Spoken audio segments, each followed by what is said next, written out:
क्या 300 रुपए के पेटीकोट के लिए मुझे 30 बार सोचना पड़ता है। अब इस आफत की पुड़िया को पढ़ाने के लिए 30,000 रुपए झोंकने पड़ेंगे।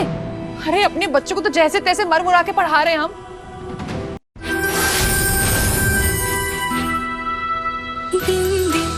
झूठ क्यों बोला मुझे? क्या बोले जा रहे हो? कौन सा झूठ? और क्यों इतना तमतमा रहे हो? पूछो अपनी लाडली बेटी से। आज इसके झूठ की वजह से बिंदी की जान खतरे में पड़ गई। लेकिन एक दुकानदार ने तुम दोनों को एक साथ देखा था, और फिर तुझे बिंदी को गोदाम में ले जाते हुए भी। अब बता, बिंदी को गोदाम में तूने बंद किया था?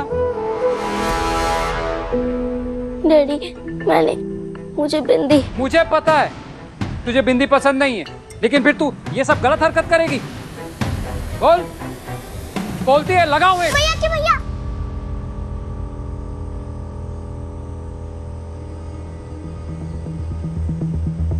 आप ऐसा मत करो, मैं आपको सब बताती हूँ। मैं और लाडली छुपन छुपाई खेल रहे थे,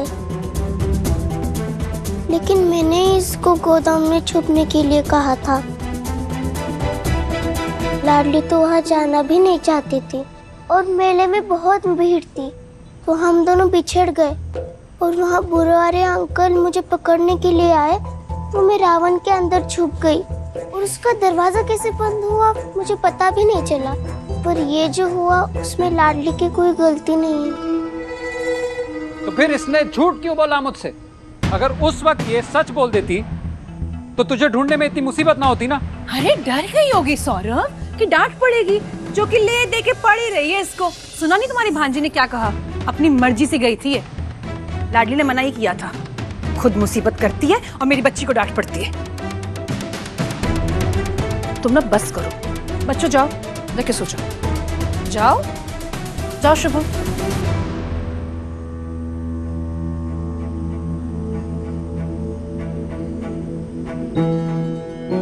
तुम भी थक गए होगे, जाके कमरे में आराम करो और सर में ठंडा तेल लगाओ।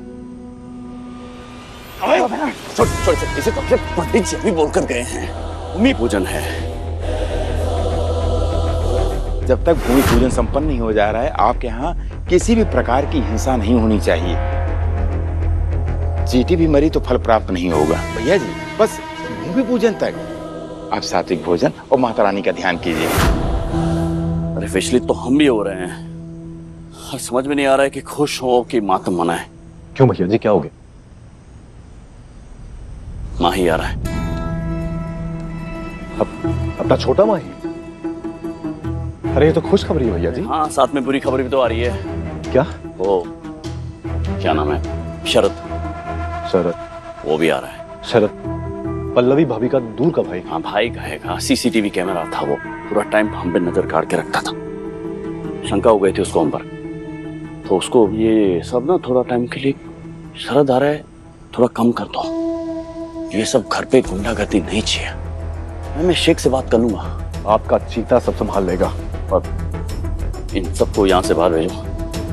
वो क्या है, माही आ रहा है ना, तो घर में कोई धंधे की बात नहीं करेगा।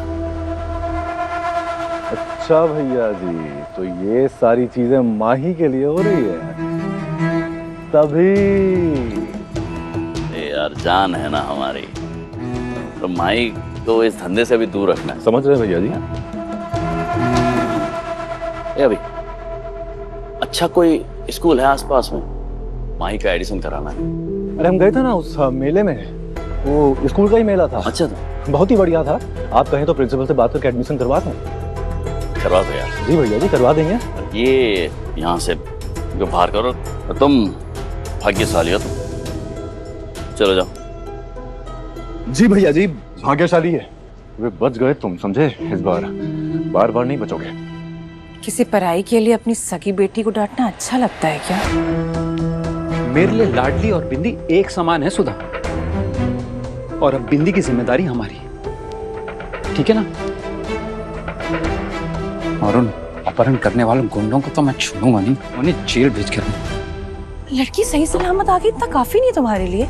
पुलिस, गुंडे, कोर्ट कचहरी, इन अमीरों के चोट में फंसना ही क्यों है तुम्हें? कोई हमारे बच्चे का अपहरण करके ले जा रहा है और हम हाथ पे हाथ धर के बैठे रहेंगे?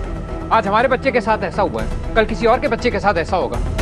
लाडली बिंदी की जगह होती तो? सौरभ, तुम मेरी बात को समझो। हादसा जो हुआ है वो स्कूल के मेले में हुआ है और तुम्हारी भांजी का अभी तक वहां पे दाखिला भी नहीं हुआ है ना। अब इन सब के चक्करों में अगर उसके दाखिले में कोई अड़चन आई तो कुछ तो सोचो। उसे स्कूल भागने की पड़ी और तुम हो कि थाने के चक्कर लगाना चाहते हो। सौरभ जी है घर पे?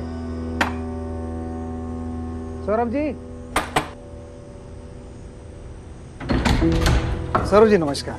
नमस्कार। वाइस प्रिंसिपल शुक्ला मैडम ने आपको देने के लिए कहा। उस दिन आप स्कूल में आए तब मैंने आपको मेले के पासेस दिए थे ना, उस दिन मैं ये देना भूल गया था। Thank you. चलता हूँ।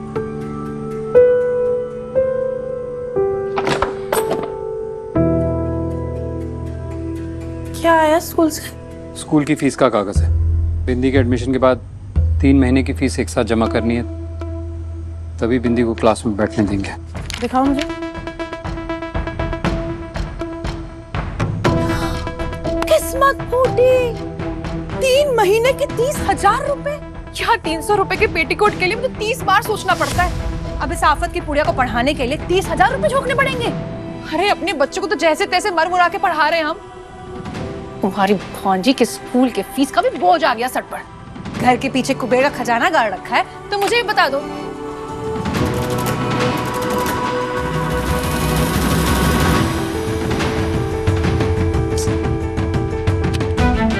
मेरी वजह से मैया के भैया को कितनी परेशानी हो रही है।